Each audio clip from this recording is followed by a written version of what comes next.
parler dans cette vidéo des systèmes d'écriture développés en Afrique subsaharienne. Ça veut dire que nous ne parlerons pas ici des hiéroglyphes, des hiératiques ou bien de démotiques, qui sont des écritures développées en Égypte antique. Et si vous voulez approfondir sur ce sujet, vous verrez dans cette vidéo, j'ai développé de l'utilité de chaque écriture. Nous allons ici non pas parler aussi du méroïtique que j'ai développé dans cette vidéo, mais nous allons parler ici en fait des systèmes d'écriture qui se sont inspirés du système d'écriture égyptien ancien et qui se sont développés au sud du Sahara. Donc sans plus tarder, nous allons débuter notre sujet. L'école néocoloniale a appris et continue à apprendre aux Africains que l'oralité est le seul moyen par lequel leurs ancêtres transmettaient savoir et mémoire. En réalité, non seulement ce sont les Africains qui ont offert l'écriture à l'humanité, mais qui plus est des formes d'écriture autochtones qui ont existé sur le continent depuis l'Antiquité jusqu'à nos jours. C'est ce que nous verrons dans cette vidéo. Une des remarques qu'il faut faire pour commencer est que dans de très nombreuses langues africaines, il existe des moyens parfaitement endogènes pour désigner le fait de lire et d'écrire. Nous allons prendre des exemples pour illustrer cela. On prend le cas du Swahili. En Swahili, lire est désigné par kusoma, écrire est désigné par kuandika. En Lingala, lire est désigné par kotanga, écrire est désigné par kokoma. En Bambara, lire est désigné par kalan, écrire est désigné par sembe. On peut lire est désigné par djongungol, écrire est désigné par windungol. En Kituba, lire est désigné par Kutanga, écrire est désigné par Kusonika. On voit donc qu'il existait en Afrique des mots sans influence arabe ou européenne qui désignaient le fait de lire et d'écrire. Or, comment les anciens font-ils pour avoir des mots pour signifier le fait de lire et d'écrire s'ils ne lisaient pas et n'écrivaient pas? Cette simple étude linguistique permet d'affirmer sans l'ombre d'un doute que la lecture et l'écriture étaient connues en Afrique hors du cadre des influences extérieures.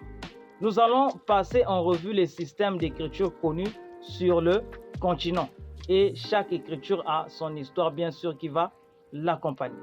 En premier, nous avons l'écriture Bamoun du Cameroun. Des archives d'un volume considérable du royaume Bamoun et écritures en Chomon sont consultables dans les musées du Cameroun jusqu'aujourd'hui. L'écriture Bamoun était tellement vivace que le savant Joya l'utilisait pour ses bandes dessinées. Le problème avec le Chomon est qu'on nous dit que c'est le roi Joya qui a vécu au tournant du XXe siècle qui l'aurait inventé. L'idée de l'écriture lui serait venue du contact avec les lettres Peul et Haoussa d'expression arabe. Et le Chomon lui serait par conséquent apparu en rêve. Or, Diedrich Westermann, repris par Cheikh Anta Diop, identifie 7 signes communs entre l'écriture égyptienne et l'écriture Bamoun. Par conséquent, Joya n'a pas inventé cette écriture, mais il l'a bel et bien développée. Le Bamoun étant descendant d'Égyptiens, c'est donc probablement l'écriture de leur ancêtre qui s'est perpétuée depuis la vallée du Nil jusqu'aux rives du fleuve Noun. Nous poursuivons avec le deuxième système d'écriture, l'écriture mondée de Sierra Leone. Il s'agit d'une écriture de 212 signes. D'après l'histoire officielle, il se serait révélé en rêve à un tailleur manding du nom de Kissimi Kamara en 1921. Ici encore, Westermann a mis à jour 15 signes communs avec l'égyptien ancien. Kissima Kamara, descendant de l'écriture égyptienne, et elle était en Sierra Leone de tout temps. En réalité, ce n'est pas Kissima Kamara qui a en fait inventé l'écriture, mais il l'a développée. En troisième position, nous avons l'écriture Bété de Côte d'Ivoire. Il est avancé et ce serait l'homme du savoir, Brûli Boabré, qui serait l'inventeur de l'écriture BT. Il aurait lui seul inventé en 1848 448 signes syllabiques pour sa langue au point de les utiliser pour écrire des contes. L'écriture ci-dessous est pictographique, c'est-à-dire qu'elle repose sur des figures. Une étude plus approfondie trouvera à n'en pas douter d'autres signes communs avec les écritures d'Afrique. Si Brubi Boabré a probablement développé cette écriture, il n'en était peut-être pas l'inventeur originel. Il était un initié des sociétés secrètes africaines où on lui a certainement appris les bases de l'écriture des ancêtres. En quatrième position, nous avons le Géhèse égyptien. Voilà probablement la seule écriture d'Afrique qui reste très utilisée et très vivante jusqu'à nos jours. Le Géhèse existait avant le début de l'ère chrétienne. Aujourd'hui, il s'affiche absolument partout dans le pays d'Haïlé Sélassié, y compris sur les avions d'Ethiopian Airlines. En cinquième position, nous avons l'écriture Tsimbidji du Nigeria et du Cameroun. J'ai fait une vidéo à propos de cette écriture que vous allez trouver là. À propos de cette écriture, le chercheur Talbot nous dit « L'écriture Tsimbidji est certainement d'une antiquité considérable et est dans une large pictographique. La dizaine de signes communs entre le Tsimbidji et l'égyptien ancien est trouvée par Théophile Obenga.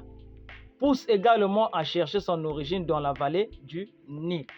Nous passons à notre sixième écriture, l'écriture Gikondi du Kenya. Elle fut pour la première fois signalée en 1921. Elle est l'œuvre du peuple Kikuyu, qui constitue le peuple le plus important du Kenya en nombre.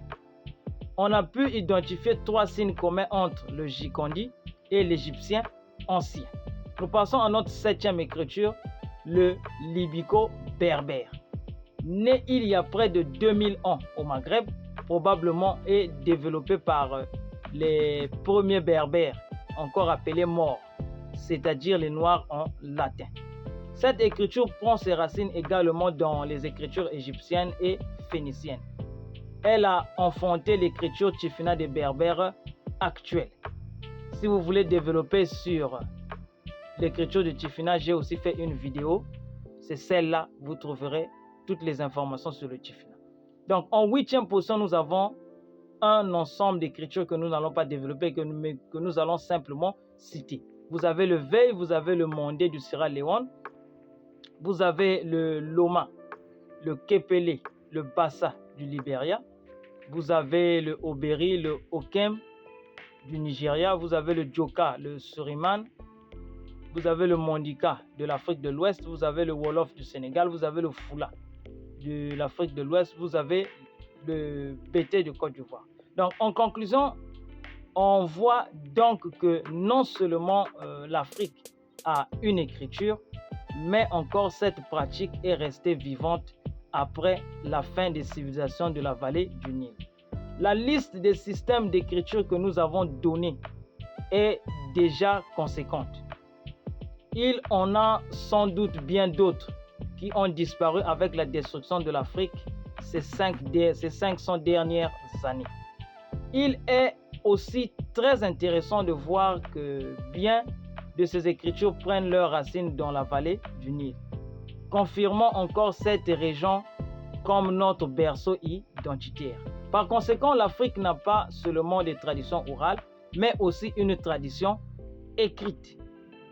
C'était le système d'écriture de l'Afrique ou de l'Afrique subsaharienne avant l'arrivée des colons. Donc, si vous avez aimé cette vidéo, je vous demande de la partager. Surtout, likez la vidéo si vous avez eu des informations qui vous concernent. Likez la vidéo pour qu'elle soit recommandée même par YouTube si vous ne voulez pas en fait la partager. Je vous retrouve pour une prochaine vidéo. Merci.